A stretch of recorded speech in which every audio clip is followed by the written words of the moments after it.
Hi guys, it's the Red Queen here. I know you haven't seen me in a while. Life gets in the way. But I am back, ready to go back to work. I wanted to talk to you today about friendship. What does friendship mean to you? It's defined in the dictionary as someone that has your back, never purposely leads you into making a decision that isn't good for you. But I feel like every person has different definition of the friendship. I feel like the core of every relationship, whether it's somebody you're friends with, somebody you're dating, or a coworker, is trust, loyalty, respect, and love. But that's my personal definition of friendship. Yours could be different. And I don't know if it's just me, but I've heard from a lot of people that they deal with the same thing.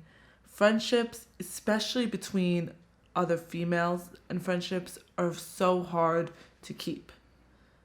We grow up seeing these movies of friends and they become family and they end up working together or living together and we think we could have that in real life. And then when you try to do that in real life, you realize that life isn't like the movies.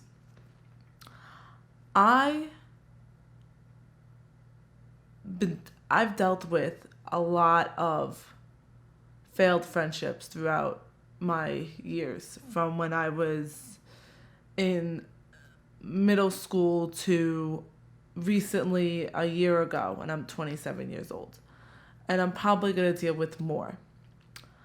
But after my recent one, I saw a video on Facebook, and it was of Medea.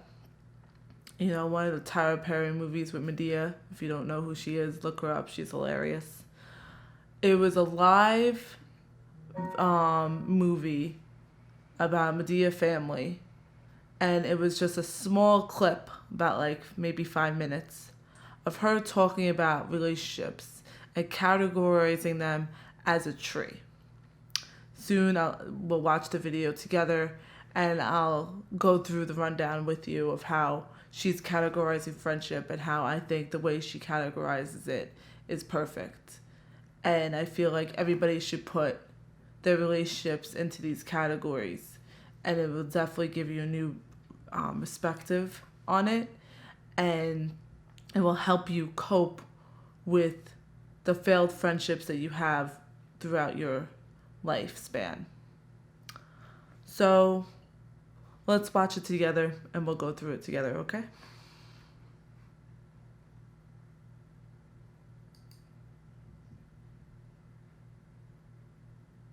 You hear me, Sonny? Pay attention to the voices. They'll lead you in the right direction. I hear you, Medea. What am I supposed to do now? Get up and go on with your life. It's all right to sit around, be depressed for a minute, cry about it, do whatever you have to, but don't stay there too long. Get up and go on with your life. So this is what I learned in all these years on this earth. If somebody want to walk out of your life, let them go. Especially if you know you done everything you can do, you done sat around and been the best man or the best woman you could be, and they still want to go, let them go. Whatever they're running after, they'll see what they had in a minute, but by then it's going to be too late. Because you'll sit there and you'll go, because half these people you be sitting around crying about it, worry about 2-3 years from now, you ain't going to even remember their last name. How many times you done seen folks somewhere, you be like, what the hell was I thinking? I done been there, I be like, what was wrong with me? What was I going through? I must have been lonely as hell to hook up with you. Let folks go, son. Some people come in your life for a lifetime, some come for a season. You got to know which is which. And you're going to always mess up when you mix them seasonal people up with lifetime expectations. So she talked about in the beginning about how you have to let people go. It's okay to be sad and hurt at first, but you have to get up and move on and realize that those people were meant to leave. It's pretty much what I got out of that. And it's true. I feel like us as people, we hang on to things because we want that closure in the end. We want to be able to be like, all right, if we're ending this relationship, at least I know we can end it on good terms. But unfortunately, that's not how it always works in the real world, in life. You have to learn to let things go, to be sad about it, to be angry about it, and hurt about it for that moment, but then move on. And when she talks about mixing up those seasonal expectations with lifetime expectations, that is also a huge big one. We as people tend to cling on to other people as soon as we find like a deep connection with them. We feel like we're connecting and that we feel like this person's going to be a part of our life forever. So we hold on to that and not realizing that maybe this person was only meant to be in your life for a few months to teach you a lesson or to show you something so you can grow as a better human being and a better person for your own self, but wasn't meant to be there for you for the rest of your life. We always get confused because our emotions get in the way, or we overthink things. I feel like, me personally, it's best to just follow your instincts. Your instincts normally show you the right way. Use logic and reason, but don't follow your heart. Your heart is going based off of what you're feeling at that time, and it's not seeing the big picture. Let's see what else she has to say. You can't. They got people that got married with people they was only supposed to be with for a season. They done got married to people they only supposed to be with for a season and wonder why they having so much hell in their life. That was a person that was supposed to come and teach you one thing. You didn't know it, so you just fell in love, and now you wonder why you ain't got no peace, no way you go. No. Listen, I put everybody that come in my life in the category of a tree. Some people are like leaves on a tree. The wind blow, they over here. They unstable. They blow the other way, they over here. Ain't nothing. Season change, they wither and die. They gone. That's all right. That's some people. Most people in the world are like those leaves on the tree that she mentioned. Most of the time, you're going to have friends like that. They are here for you in the moment, and then something happens, and they wither and die, and they move on. I had that in my life. I had a friend when I was living in New York from my job. And I thought we were really good friends. We used to hang out at least once a week. And we used to do a girls' night. We used to call it Monday night girls' squad. And I felt so connected to this person. I felt like she was going to be my best girlfriend. And that we were going to be friends for a long time. But as soon as something drastic happened in my life, my sister got sick. And I couldn't make as much time for my friends as I used to. I couldn't spend money on things like going out drinking or going out to dinner like I was used to because everything was going to me being with my sister. And I wasn't in the right state of mind. I wasn't the person I used to be because of what was happening with my sister. And when those changes happened, instead of being there for me as a friend, she cut me off. No reason, no explanation. She didn't even tell me about it. I had to hear from a third party that she no longer wanted to be my friend. To this day, I still don't know why. There was no closure, there was no nothing. And it hurt me for a while. I think the reason why it hurt so much was because of the fact that I didn't get my answer as to why. What was the reasoning? Why did you walk away? What did I do? What could have been solved? A lot of times we look for those questions that sometimes we're not going to get the answer to. She was meant to be in my life for a few months, and that was it. To show me how to be responsible, how to be a hard worker. She showed me a lot of things, and I appreciate everything that she showed me. And I still use those values that she showed me today. And she was meant to be in my life just to show me those values.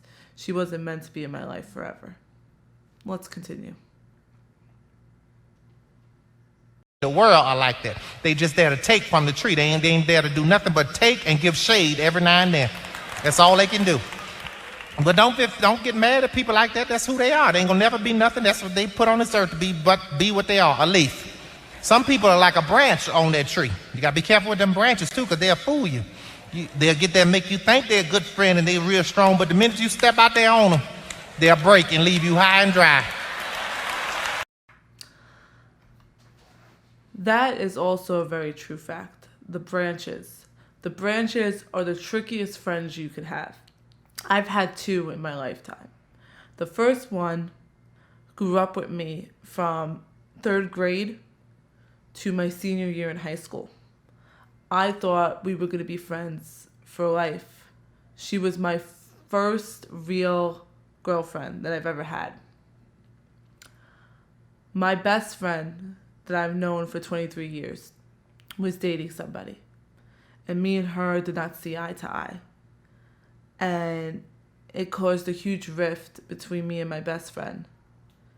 And this girl who was my friend, that I thought I was going to be friends with for life, chose sides during this rift, during this time. And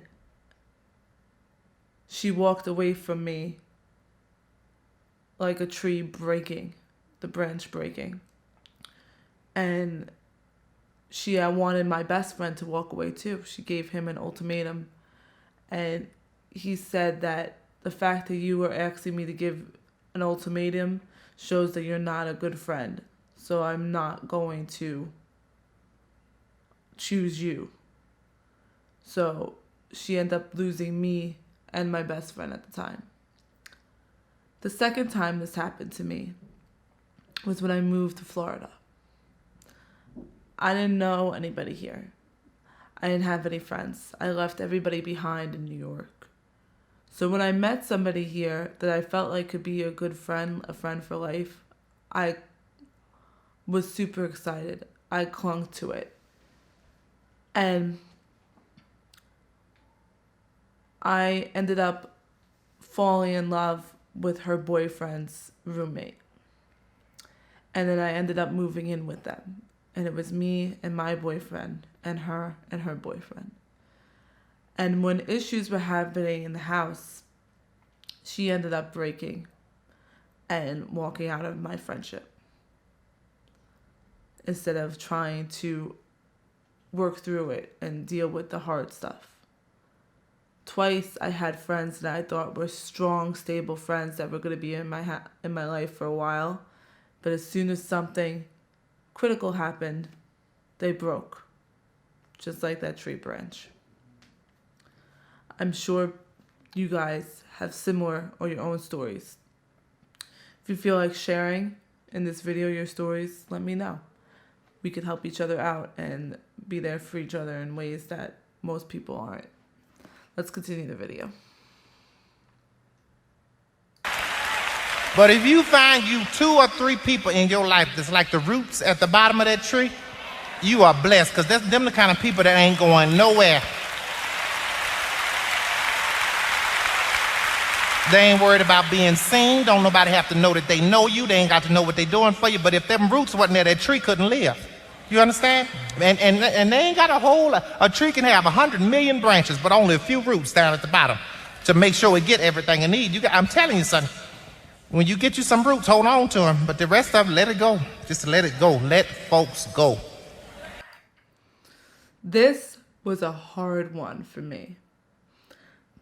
And I think now, looking back on it, it's really society that made me feel that way.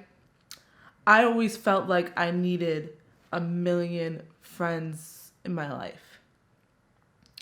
And my mother actually said this exact phrase to me, not saying the roots part, but the same thing that Medea said about how you don't need so many people in your life that are going to be there for you and make you happy and walk through the hard stuff and the good stuff. All you need is maybe 1 or 2 people if you're lucky. And I've always had that. My best friend has been my friend since I was 5 years old. I'm now 27. You do the math. And no matter every obstacle that we went through, we didn't talk for maybe 3 years of our lives when we were in elementary school. We had a little kid fight and we stopped talking for 3 years. We made up and became friends again. And then each stage, when my parents got a divorce and I was down, he was there. When he was realizing his anxiety problems, I was there. When he came out to being gay, I was there. When he went to college, I was there. When every family fight or issue I went through, he was there. And that is the core. You need a friend that's going to be there for you through all these obstacles in your life, that is strong enough to hold you together like the roots are strong enough to hold that tree and give that tree life. You don't need 1 million people to do that. All you need is 1, maybe 2. I was lucky enough to find my second one, which is my boyfriend who I'm dating now, who's been there for me through me learning how to control my anger, through my obstacles with my job, through family issues, finding out my sister has a mental disease. That is the core of these relationships. Like I mentioned in the beginning, trust, loyalty, love, respect. Those are what you need. Let's finish the video. I'm Medea. It's not always that easy. Ain't nobody said it was gonna be easy, but it'll get easy when you learn how to love yourself. When you get to a point in your life where you look at people and you go, okay, wait a minute, you or me, you will make a decision. Because when you telling folks to do something, and I never throw nobody away. I've never in my life just thrown nobody away. Just say, look, don't bother me no more, don't talk to me. I've never done it. What I do is I tell you, say, look, this thing you're doing right here, that's going to cause a problem. You need to fix that, because if we're going to be friends, we're going to be cool, you got to fix that. And if you don't, we're going to have an issue. If you see somebody fix it or they even trying to fix it, that's somebody that care. Keep them people around. That's a leaf that's trying to grow up and be something else. You understand? But if you tell somebody that what you're doing is hurting me and I need you to stop it, and they keep doing it, they don't care. Move on. Let them go. No matter how much it hurt, let them go. And it'll get easier. I promise you, every day it'll get easier and easier and easier. But you just got to make it through. You hear me, Sonny? And see, you got to learn how to be by yourself, son. People have to learn how to be alone. I don't understand all these people. Oh, I need somebody. Lord, where's my man? Lord, where's my woman? That is crazy as hell. If you don't know how to be by yourself, what you going to do with somebody else? Those are true facts. Loving yourself is crucial for any type of relationship. If you're not able to love and recognize yourself despite your flaws, despite your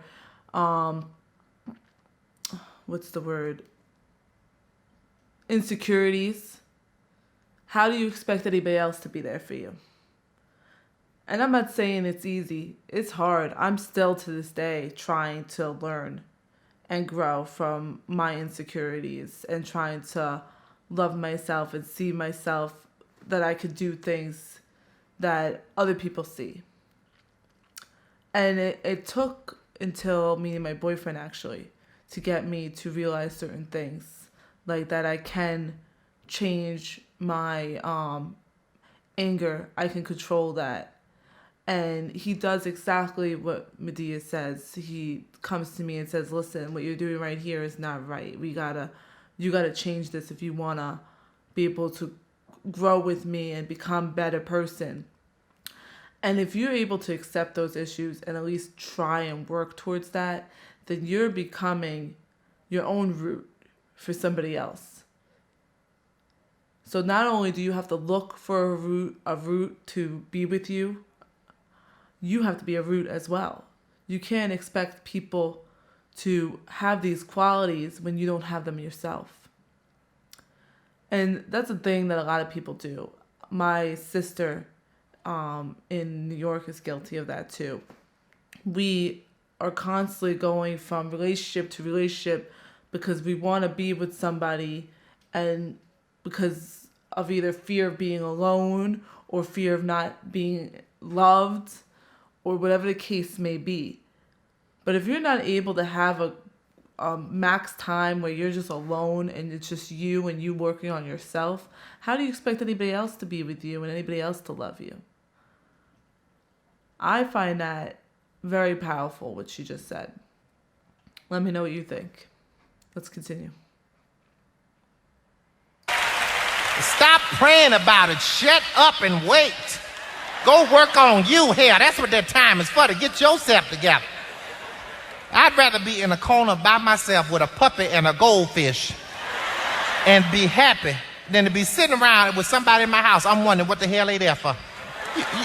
You would be surprised the things people put up with just to have somebody to say they love them. I don't understand. I can't live in dysfunction. I'm sorry. I done come through too much, been through too much hell and high water to come there and let you come up in my adult life and when I'm supposed to be at peace and give me all kind of hell. Only two places on this earth you're going to have peace: the grave and your house. Now, if you can't walk up in your house and you ain't got no peace, something wrong. I'm sorry.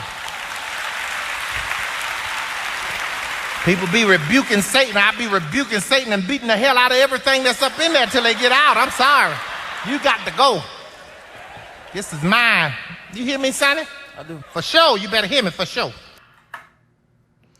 Yeah, that is very crucial. That's something, to be honest, me and my boyfriend totally agreed on the moment we started dating. If you can't walk up into your own house and be comfortable being yourself, whether it's belching in your own house or just walking around in your underwear or be able to say whatever the heck you want to say or curse or whatever, if you can't be comfortable doing that in your own house, then something's wrong.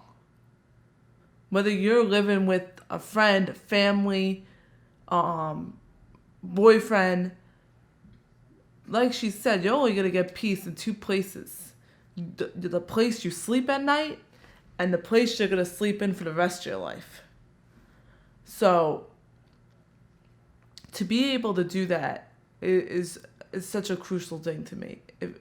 What I learned from watching this video and through my own life experiences is that I have to love myself, accept the flaws that I have because I'm not a perfect person and nobody is, to be able to work on those flaws so I can be a better person, but to accept the fact that those flaws may always be a part of me, and to be with people that I'm going to be able to be comfortable to be myself, to show my ugliness to, the worst side of me to, without being afraid that they're going to walk out the door, without having to walk on eggshells and watch everything I say or do because I don't know if I'm going to upset them. That's no way to live. I, every day, try to teach myself to be better and do better. And it's not easy. It's super hard. But I've gotten a lot better from when I was in high school to when I became adult in the real world and working at a job for 5 years in New York, to moving to Florida, to now this is year 2 in Florida. I've changed from when I first started dating my boyfriend to now. Every day I'm changing and I'm doing different things and I'm becoming better. And like I always tell you guys, if I could do these things and make these changes, so can you.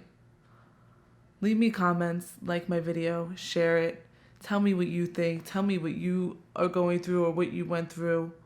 Let's share our experiences together and help each other and give each other advice and hopefully make our lives better and this world better by doing so.